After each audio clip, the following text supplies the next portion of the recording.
తెలంగాణ నీటిని ఇలా ఆంధ్ర గెయిన్ చేసుకుంటుంటే ఆంధ్ర 2x టైమ్స్ గెయిన్ చేసుకున్నది. ఎట్లా అనంటే ఆల్మోస్ట్ 730 టీఎంసీ వర్సెస్ తెలంగాణ అప్పుడు ఉన్నప్పుడు లాస్ట్ ఇయర్లో 285 టీఎంసీ పర్ ఇయర్. దీని మీద కాంగ్రెస్ ప్రభుత్వం ఏం మాట్లాడుతుంది? అగర్ కాళేశ్వరంని మనం ఫుల్గా యూటిలైజ్ చేసి ఉంటే, అండర్ యూటిలైజ్ చేయకపోయినుంటే ఇవాళ 145 టీఎంసీల నీటిని మనము రిజర్వాయర్ల నుంచి లిఫ్ట్ చేస్తుండే. సుమారు 45 లక్షల ఎకరాల భూమిని ఉత్తర తెలంగాణలో సాగు చేసుకుంటుండే. కరీంనగర్, నిజామాబాద్, మెదక్లలో భూములను సాగు చేసుకుంటుండే.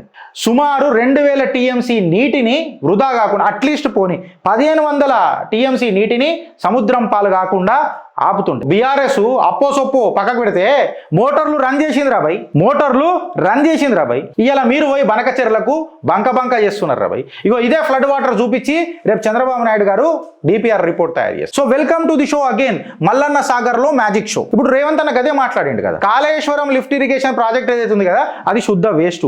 కాకపోతే మల్లన్న సాగర్ ముద్దు. మన రేవంత్ అన్న ఒక మాట మాట్లాడతాడు, ఏమనంటే 20 టీఎంసీల నీటిని మేము హైదరాబాద్ తాగునీటికి తీసుకొని వస్తాం. ఇప్పుడు కాళేశ్వరం లిఫ్ట్ ఇరిగేషన్ ఏదైతే ఉన్నదో అది స్కామ్ అయితే మల్లారం మిరాకిల్ ఎట్లయితుంది రాబాయ్?